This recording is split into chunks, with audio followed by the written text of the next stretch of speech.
senhores telespectadores, como veem, eu hoje não estou sozinho a fazer o programa. Tenho junto de mim, primeiro, o Frei Adriano. Frei Adriano é um religioso franciscano, da Ordem dos Franciscanos Conventuais, e que vem de Pádua, a terra do Santo António, aqui para este lugar em que nos encontramos, que é Santo António dos Olivais. A Ordem Franciscana, como sabem, presta um grande culto ao santo português, a Santo António. E como Santo António viveu, não muito tempo, mas viveu alguns meses de vida aqui, neste lugar em que estamos, a Ordem quis ter aqui religiosos franciscanos para lhe prestarem a sua homenagem, enfim, e a sua assistência. Portanto, Frei Adriano está aqui em homenagem a Santo António de Lisboa, também de Pádua, e para mim é impressionante que o religioso que está aqui fazer companhia a Santo António de Lisboa não seja um frade de Lisboa, mas seja um frade de Pádua. Por alguma razão a gente às vezes diz Santo António de Pádua. A outra pessoa que tem junto de mim é uma jovem, a doutora Raquel Santos, uma jovem arqueóloga. Ela está ali com os instrumentos todos do trabalho, porque está aqui, exatamente neste ponto, a proceder a uma exploração arqueológica, porque apareceram aqui vestígios de construções mais antigas. Estão a ver aí buracos, escavadelas, muros, estruturas. Bom, tudo isto está ligado com um convento de franciscanos que aqui existiu, habitado pelos monges, até à expulsão dos frades, em 1884, depois da Revolução Liberal. Depois ficou um bocado ao abandono, não havia aqui ninguém, e passados uns 20 anos veio um grande incêndio que o destruiu completamente. Escapou a igreja do convento é aquela que estão a ver, aquela que é a igreja, mas o edifício do convento desapareceu. E é isso que agora está a ressurgir à luz do sol nestas escavações. Isto era o convento franciscano que aqui estava, em Santo António dos Olivais, em Coimbra. Tudo isto são relíquias do convento. Esse convento é feito no sítio onde Santo António teve o seu abrigo. Não sabemos como seria. Isto no tempo dele, princípio do século XIII, talvez fosse pouco mais que uma choupana, porque esses meus frades viviam heroicamente em ermitérios, em cabanas, abrigos provisórios, às vezes deitados no chão, à chuva e ao gelo, alimentavam-se de esmolas e faziam tudo isso porque realmente Cristo também passou privações, trabalhos, misérias, torturas e fomes. E essa solidariedade franciscana lembrava exatamente isso. Os frades do século XIII repetiam com os seus próprios corpos a vida mártir de Jesus Cristo. É, portanto, sobre um tema antoniano que lhes venho falar, e agora vamos aí para um sítio mais abrigado, dizer-lhes afinal quem era o Santo António.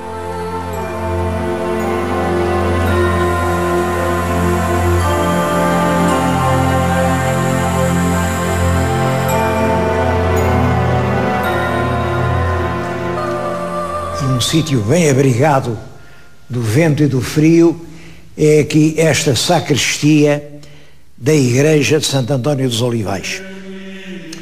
Reparem que esta sacristia é uma beleza, isto é um tesouro, toda dourada, móveis de pau santo, à volta estão pintados os milagres de Santo António, tudo isto é século XVIII.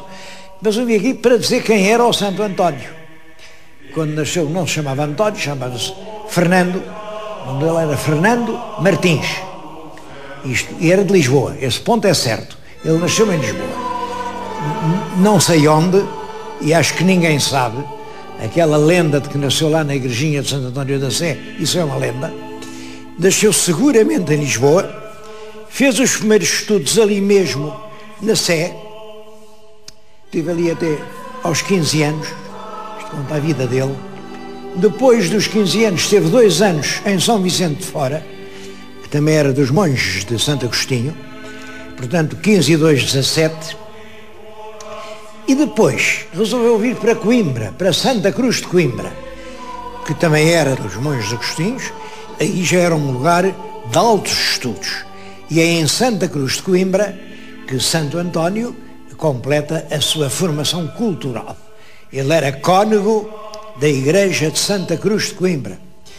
Aliás, está aí um painel pintado em que nos mostra precisamente ele a despedir-se dos monges de Santa Cruz e a entrar aqui nos pobres frades de São Francisco. Devo dizer que nessa altura Santa Cruz era uma ordem rica, poderosa. Aqueles cônegos tinham uma grande riqueza, muito prestígio, eram pessoas ilustres, ao passo que os franciscanos não, eram, enfim, mendicantes, eram paupérrimos, usavam os vestidos já rotos e tremiam de frio, andavam à porta das casas ricas a pedir uma esmolinha por amor a Deus. Mas ele, Santo António, prefere vir de Santa Cruz para aqui. Porquê? Bom, a explicação que se costuma dar, e que certamente em grande parte é verdadeira, é esta. É que passaram por Coimbra 5 franciscanos que vinham de Itália e que tinham resolvido ir pregar a palavra cristã ao reino de Marrocos. Como sabem, é uma terra do Islão, é maometana. E eles foram para Marrocos tentar convencer a Morama a abandonar o Islão e a abraçar o Evangelho. Como calculam, os missionários encontraram as maiores dificuldades e acabaram por ser degolados. Foram todos degolados. E os cadáveres regressaram à Europa exatamente pelo caminho para onde tinham ido. Eles tinham estado aqui em Coimbra, os cadáveres passaram aqui por Coimbra e o Santo António viu isso, viu aqueles 5 companheiros, 5 monges virtuosos, cheios de Deus, que iam para Marrocos não iam fazer mal nenhum, iam levar a palavra do verdadeiro Deus que podia salvar a humanidade. Então, e mataram-nos, cortaram. Bom, Santo António resolve, pois então também quero ser missionário, também quero ir para Marrocos, também vou lá pregar a palavra de Cristo. E como Santa Cruz, os crúzios, os monges de Santo Agostinho, não tinham atividade missionária e os franciscanos tinham, ele tem que mudar de uma ordem que não tem missionários para a ordem que tem missionários. É nessa altura que ele veio aqui para esta colina, isto é a colina dos Olivais, mas é muito curioso, também chamaram a isto terra dos judeus. Aqui havia muito judeu, terra dos judeus, e vem para aqui onde havia um pequeno cenóbio de monges, está aqui há alguns meses, e daqui é que ele parte para Marrocos. Depois não volta a Portugal, de Marrocos, diz que houve uma grande tempestade, tempestade no mar, tempestade na alma, isso não sei que ele foi parar à Itália. Foi parar à Itália porque já nessa altura, por toda a Europa, circulava a notícia dessa criatura espantosa que era São Francisco de Assis, cuja fé ardente, cujo sentido de Deus estava a levantar ondas de entusiasmo e de emoção e de misticismo a Itália e no sul da França. Portanto, eu penso, isto é a minha opinião, o nosso Santo António, no fundo, vai para a Itália, não é levado por tempestade nenhuma, é certamente pelo fascínio daquela palavra comovente do São Francisco de Assis. E realmente foi logo a uma reunião, enfim, onde estava o São Francisco de Assis. E os últimos 10 anos de vida ele vive-os a Itália, entre 1221 e 1231, que é o ano em que morre, ele vive esse tempo em Itália.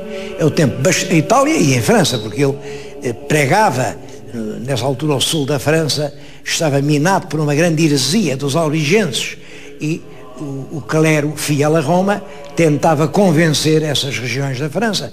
Eram regiões muito civilizadas e portanto, tinham já, enfim, algumas versões que a Igreja considerava heréticas, e ele andou nessa cruzada de paz, cruzada de pregação contra a heresia de Albi. Bom, morreu em 1231 e logo no ano seguinte foi canonizado. Foi considerado desde logo um dos grandes santos da Ordem de São Francisco e ainda hoje é venerado em Pádua. Quando se diz Il Santo em Pádua, Il Santo é o nosso Santo António. Devo dizer que em Pádua e em toda a Itália há uma ideia do Santo António completamente diferente da que têm os portugueses.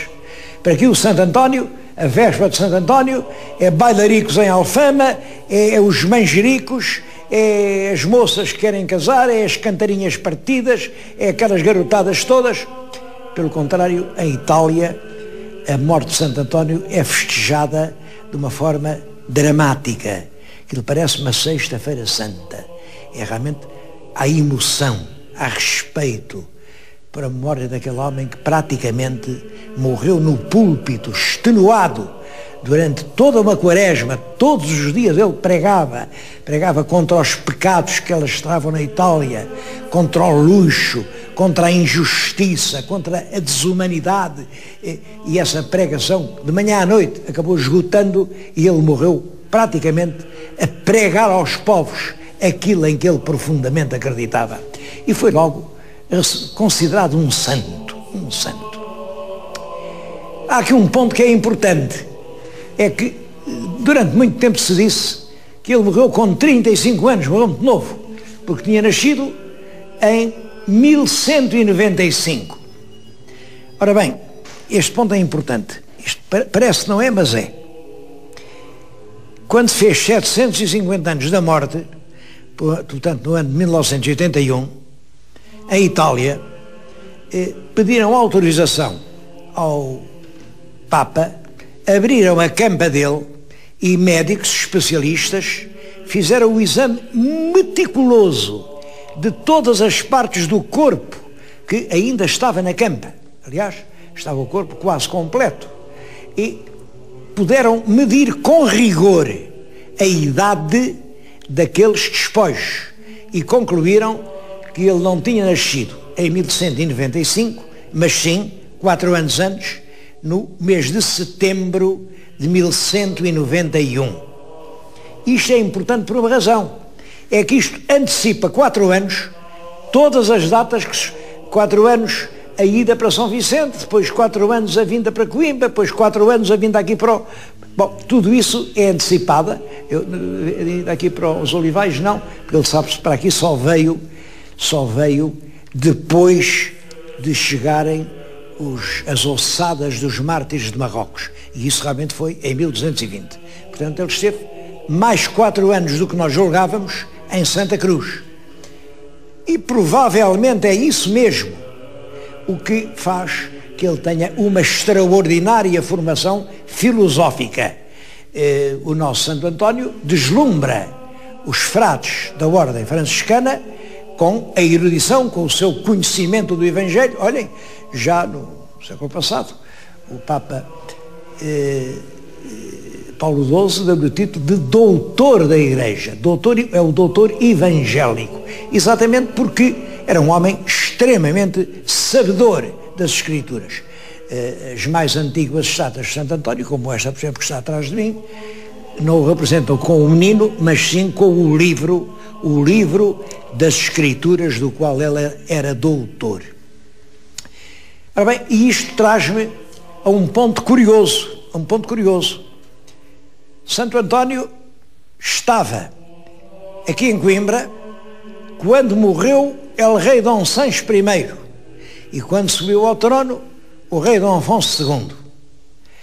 Portanto, assistiu ao drama da Ribeirinha, e é disso que eu lhes quero falar. Quero-lhes falar de quem era a Ribeirinha. É claro, é a Ribeirinha de comum com o Santo António, não vamos ter agora maus pensamentos, hein?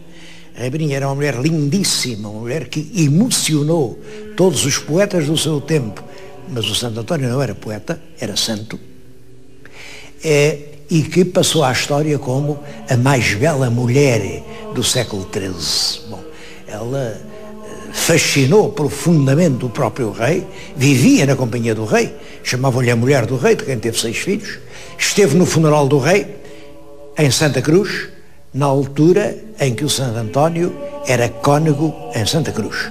Portanto, não há dúvida nenhuma de uma coisa. Vivendo nos mesmos anos, vivendo na mesma cidade e tendo assistido a cerimónias na mesma igreja, Santo António, com certeza, viu a Ribeirinha. Bom, mas agora é tempo de eu lhe explicar quem era a Ribeirinha.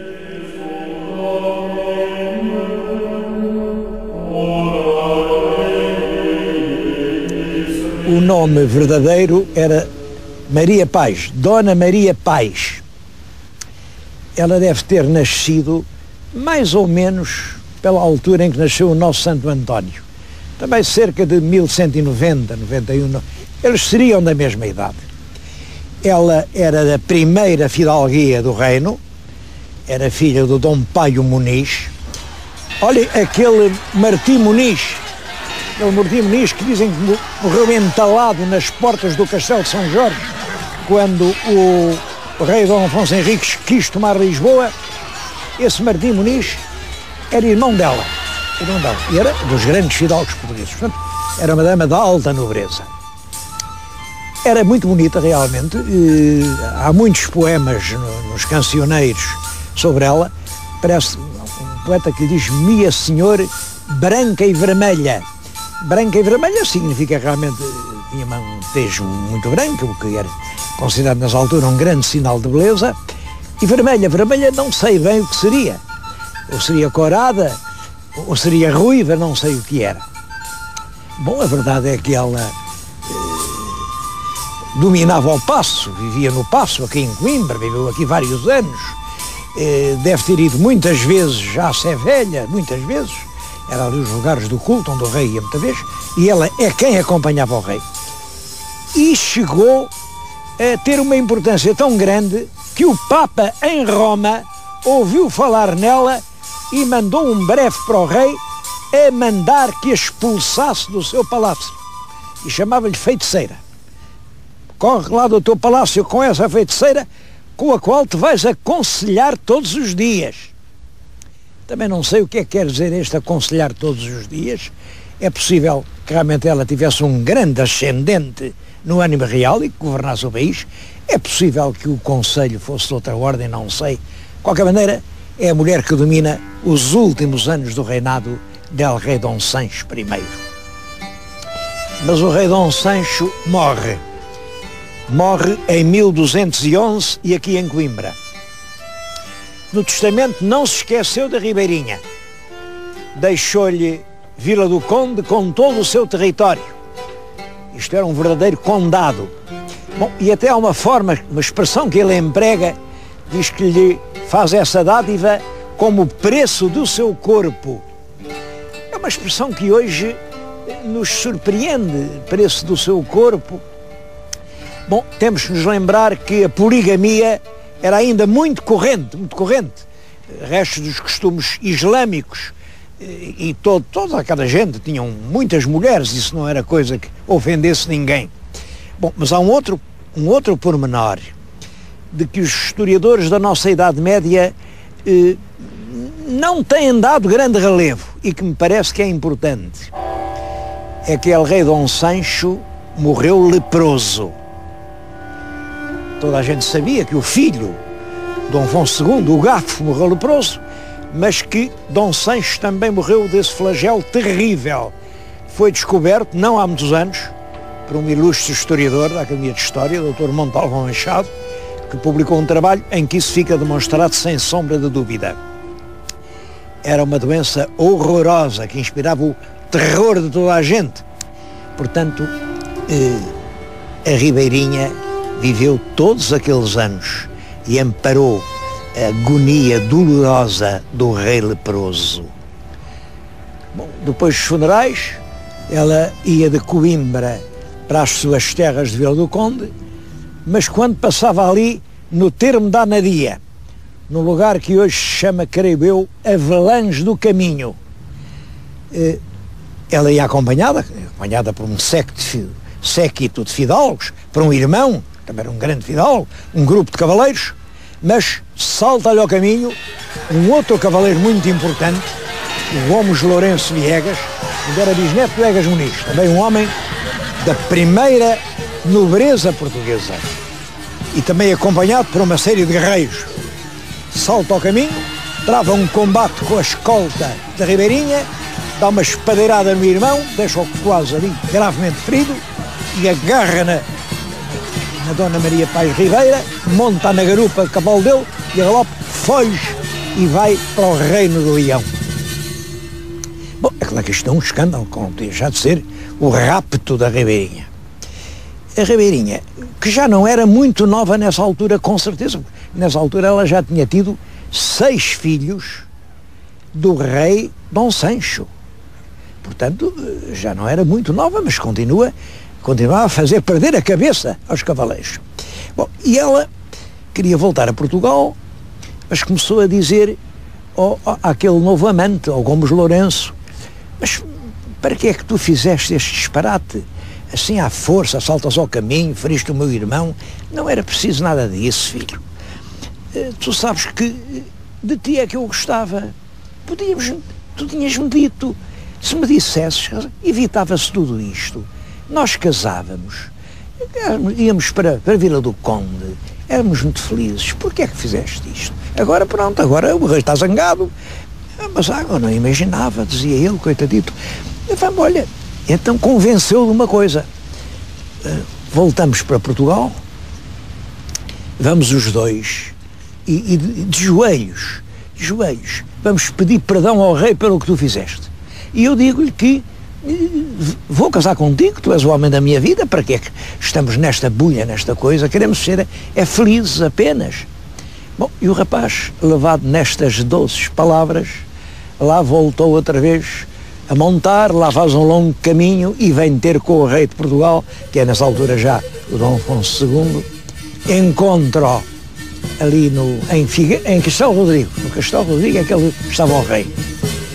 E convencido de que vai ser abençoado, a Ribeirinha mal vê o rei, ela vinha montada numa mula branca, deita-se do cavalo abaixo, deita aos gritos e diz: socorro, socorro, este homem roubou-me, violentou-me, vexou-me, quis matar o meu irmão, eu peço que façam justiça, a justiça de Portugal.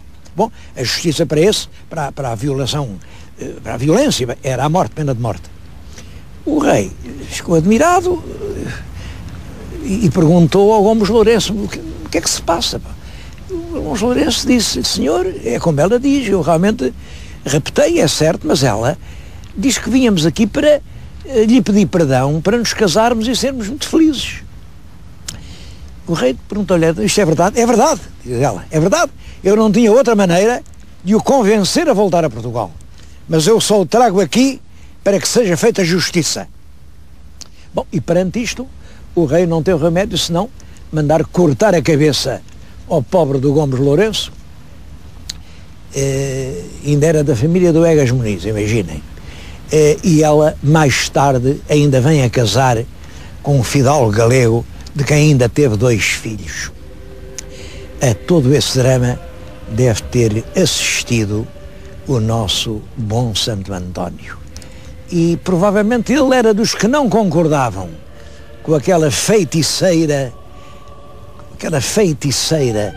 que realmente dominava inteiramente o rei. Quem sabe se não foi essa uma das razões que o levaram a sair de Santa Cruz de Coimbra, daquele convento de cônegos ricos, opulentos, poderosos, que estavam sempre do lado do rei e que o ajudavam em tudo quanto ele queria, e que, ao contrário do Papa, não estavam contra a feiticeira que o seduzia. Tudo isto são hipóteses. Eu vim a Coimbra para recordar 2 grandes figuras. Uma de um santo, o Santo António.